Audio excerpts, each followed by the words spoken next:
this last video will cover the kind of the remaining features and the remaining widgets that can be found within UST Finder.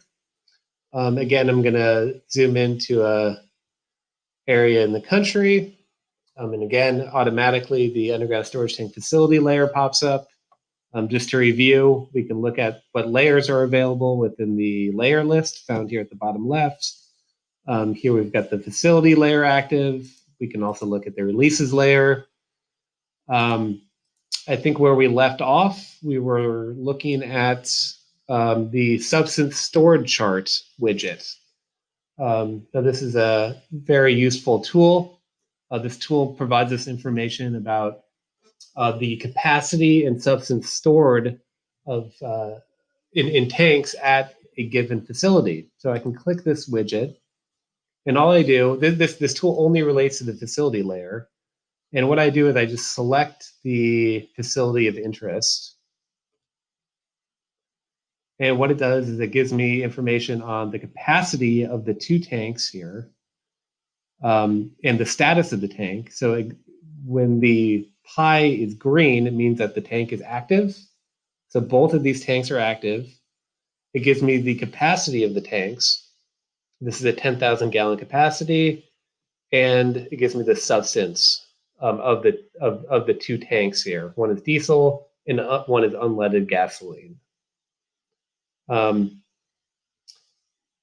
I covered before that there's multiple ways of getting at this information. This is one, and just to review, we can look at the individual tanks by going into this pop-up. We'll expand the pop-up here. We can say, show me the related USTs at that facility. I can go to the bottom right here and click view the attribute table. And we can get kind of the same type of information as we did in that chart. The capacity and substance stored, the wall type, these are single walled tanks. So then I'll close out of that. And so that is the substance storage chart. Really easy way of just getting to information about individual tanks. We can also use this tool. This is the select tool. And all I do is click it here. And all this tool does is just select here either underground storage tank facilities or leaking underground storage tanks. So I can go in here and I'm going to go select. I'm going to just select a few underground storage tank facilities there. And what this is really useful for is if I want to go into the attribute table and I go to the facility tab here, I can see that I've selected 9 facilities. Now what I can do is I can go to the options menu and I can export the selected features to a CSV. So I can click that. I can say save that file. And let me open it up to show you what that looks like.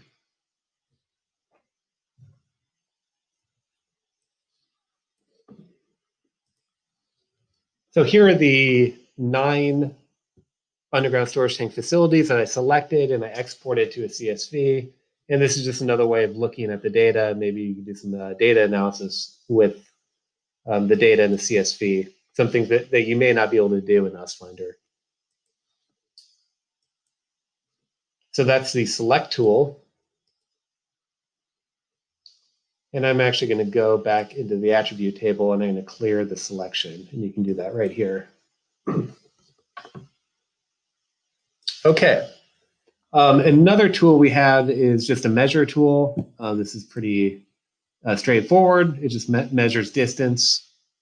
Maybe let's just say, maybe if there's a release at a underground storage tank facility, I can just maybe measure the distance to maybe a recreation area. And we can see that, it's 484 feet away. So just a simple way of just measuring distance.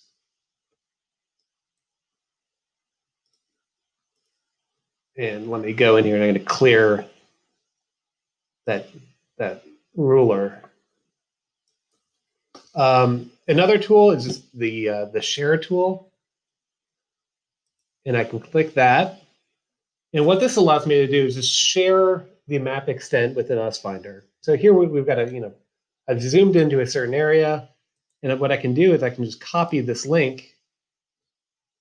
I can go in here and I can paste that link, and it will take me automatically to the area in which I want to go. Right there. So just basically an easy way of finding your spot if you kind of want to save a location in US Finder. You can also embed the application within another website, and the code can be found here. And finally, the last widget is the About widget. I'm going to click that, and this is an important widget. It provides a lot more information about US Finder. Here, starting at the top, we've got the US Finder fact sheet. This is a couple-page fact sheet about what is US Finder and the utility of it. We have a kind of a quick start guide, which kind of just goes over the basics of the tools and some of the data within US Finder. And then we have a more extensive US Finder user manual where you can get information on the metadata, data sources, analyses, and just kind of a step-by-step guide on how to use US Finder. So if you have further questions, I would encourage users to check these links out. And you can also email usfinder@epa.gov if you have any questions. I'm going to go to the top right here of US Finder, and we can find more base map options.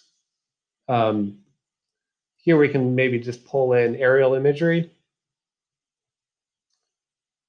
and just get a different way of looking at the data, where we can see the underground storage tank facilities, and we can get kind of the aerial context or the satellite context of the facilities and also the releases. And I'm going to switch over. And then another really important and neat tool would be the Add Data widget up here. I'm going to click that. And this allows you to pull in external data into US Finder.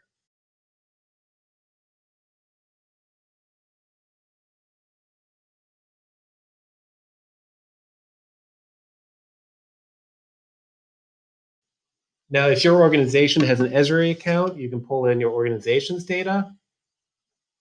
Or we can go in here and pull in public data from ArcGIS Online. And this service, this feature has just a ton of really interesting data that can be pulled in, things like soil data or topography or satellite imagery. I would encourage users to really explore what's in here. I'm going to pull in NOAA publishes a coastal flood map. I just typed in NOAA coastal flood, and here's a coastal flood hazard composite. And all I'm going to do is just click the Add button here.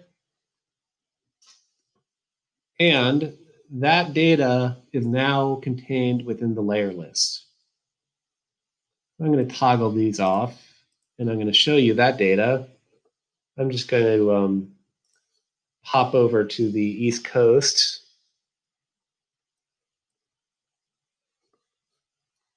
And I'm going to turn that on.